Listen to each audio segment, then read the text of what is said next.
مدینے اور گرد و نواح کے لوگ اس وجہ سے بھی محاذ پر جانے سے پس و پیش کر رہے تھے کہ حضرت عمر رضی اللہ عنہ کی نظر رومیوں کے بجائے فارسیوں پر زیادہ تھی۔ حضرت عمر رضی اللہ عنہ فارس پر فوج کشی میں زیادہ دلچسپی رکھتے تھے اور خلیفہ بننے سے پہلے وہ اپنے اس ارادے کا ذکر کرتے رہتے تھے۔ اس کی وجہ یہی ہو سکتی ہے کہ حضرت عمر رسول اللہ صلی اللہ علیہ وسلم کا ایک فرمان پورا کرنے کو بےتاب تھے۔ رسول اللہ صلی اللہ علیہ وسلم نے مختلف ملکوں کے بادشاہوں کو مراسلے روانہ کیے تھے کہ وہ اسلام قبول کر لیں۔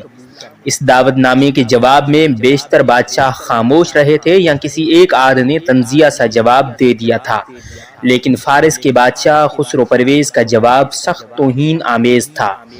اس کے دربار میں جب رسول اللہ صلی اللہ علیہ وسلم کا قاصد پیغام لے کر گیا تو خسرو پرویز نے قاصد کے ہاتھ سے پیغام لے کر پڑھا اور آنکھ بگولا ہو گیا۔ اس نے قاصد کی بے عزتی کی اور پیغام پھاڑ کر اس طرح ہوا میں اچھال دیا کہ اس کے ٹکڑے اس کے دربار میں بکھر گئے۔ قاصد نے واپس آ کر رسول کریم صلی اللہ علیہ وسلم کو بتایا کہ خسرو پرویز نے پیغام پھاڑ کر اس کے ٹکڑے بکھیر دیے، اس کی سلطنت اسی طرح ٹکڑے ٹکڑے ہو کر بکھر جائے گی۔ رسول کریم صلی اللہ علیہ وسلم نے فرمایا اور خاموش ہو گئے۔ اب حضرت عمر رضی اللہ عنہ خلیفہ تھے اور لوگوں کو وہ وقت یاد آ رہا تھا جب رسول اللہ صلی اللہ علیہ وسلم کی زبان مبارک سے یہ الفاظ نکلے تھے۔ حضرت عمر رضی اللہ عنہ اس وقت وہاں موجود تھے۔ فارس کے اس بادشاہ کی اس حرکت پر حضرت عمر کو جو غصہ آیا تھا وہ ان کے چہرے سے ظاہر ہو رہا تھا۔ اب فارس کا بادشاہ خسرو پرویز تو نہیں تھا، لیکن عمر رضی اللہ عنہ فارس کی طاقتور سلطنت کے ٹکڑے کر کے بکھیر دینے کا عزم لیے ہوئے تھے۔ مسلمانوں پر فارسیوں کی کچھ زیادہ ہی دہشت طاری تھی، جس کی ایک وجہ یہ تھی کہ فارسیوں کے پاس ہاتھی تھے جنہیں جنگ کی خصوصی ٹریننگ دی گئی تھی۔ یہ ہاتھی سندھ سے بھیجے گئے تھے اور ہاتھی بھیجنے والا سندھ کے راجہ ڈاہر کے خاندان کا تھا۔ فارس کی فوج کے ساتھ مسلمانوں کی مختلف محاذوں پر ٹکر ہوئی تھی۔ مجاہدین نے ہر مارکے میں فارسیوں کو شکست دی تھی، لیکن انہیں بہت زیادہ دشواریاں پیش آئی تھیں۔ محاذوں سے جو شدید زخمی واپس آتے تھے، خصوصاً وہ جن کے اعضاء کٹ جاتے تھے، انہیں دیکھ کر لوگ ڈرتے تھے۔ یہ ڈر اس نوعیت کا نہیں تھا جو بزدلی کی پیداوار ہوتا ہے، نہ ہی زخمی مجاہدین لوگوں کو آ کر ڈراتے تھے۔ وہ ایسے ڈرپوک ہوتے تو محاذ پر جاتے ہی نہ۔ وہ دراصل شاکی تھے۔ شکوہ یہ تھا کہ اپنی نفری بہت کم تھی اور بیک وقت دو بہت بڑی طاقتور بادشاہیوں سے جنگ شروع کر دی گئی تھی۔ وہ کہتے تھے کہ پہلے ایک کو ختم کر کے پھر دوسرے کے ساتھ نبردہ آزمائی کی جائے۔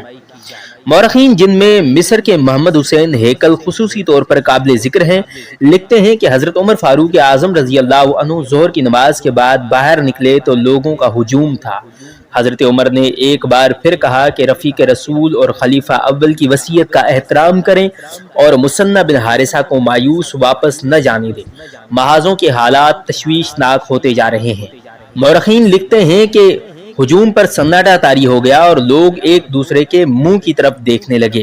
لوگوں نے خسر خسر شروع کر دی اور کچھ ایسی آوازیں بھی سنائی دیں، جس مصیبت میں ہمارے بھائی گرفتار ہیں، کیا یہ ضروری ہے کہ ہم بھی اس مصیبت میں جا پھنسیں؟ روایت ہے کہ حضرت عمر رضی اللہ عنہ کو وہ وقت یاد آیا جب ابوبکر رضی اللہ عنہ نے لوگوں کو شام پر لشکر کشی کی دعوت دی تھی تو قبیلوں کے سربراہوں پر ایسی ہی خاموشی طاری ہو گئی تھی۔ اے مسلمانوں، حضرت عمر رضی اللہ عنہ نے انہیں یوں خاموش دیکھ کر گرج کر بولے، ہو کیا گیا ہے تمہیں؟ خلیفۃ الرسول اللہ صلی اللہ علیہ وسلم کو تم جواب کیوں نہیں دیتے؟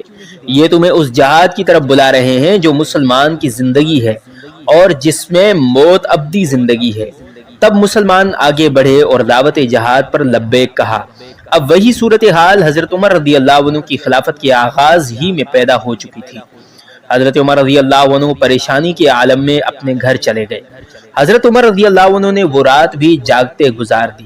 وہ اسی سوچ میں گلتاؤں پیچاں رہے اور اس پریشانی سے نجات حاصل کرنے کے طریقے سوچتے رہے۔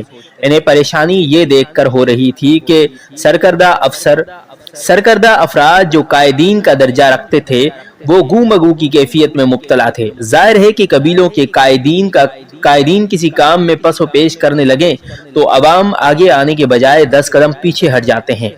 صبح حضرت عمر رضی اللہ عنہ نماز کے لیے مسجد میں آ گئے۔ امامت کے فرائض سر انجام دیے اور بیعت کا سلسلہ شروع ہو گیا۔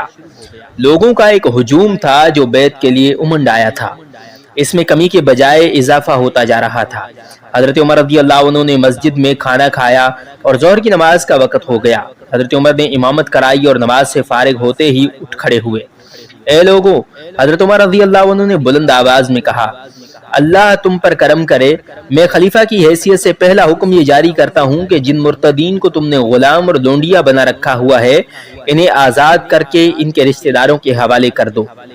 میں اسے بہت برا سمجھوں گا کہ مسلمانوں میں غلامی کی رسم جڑ پکڑ جائے۔ اللہ نے ہر انسان کو آزاد پیدا کیا ہے۔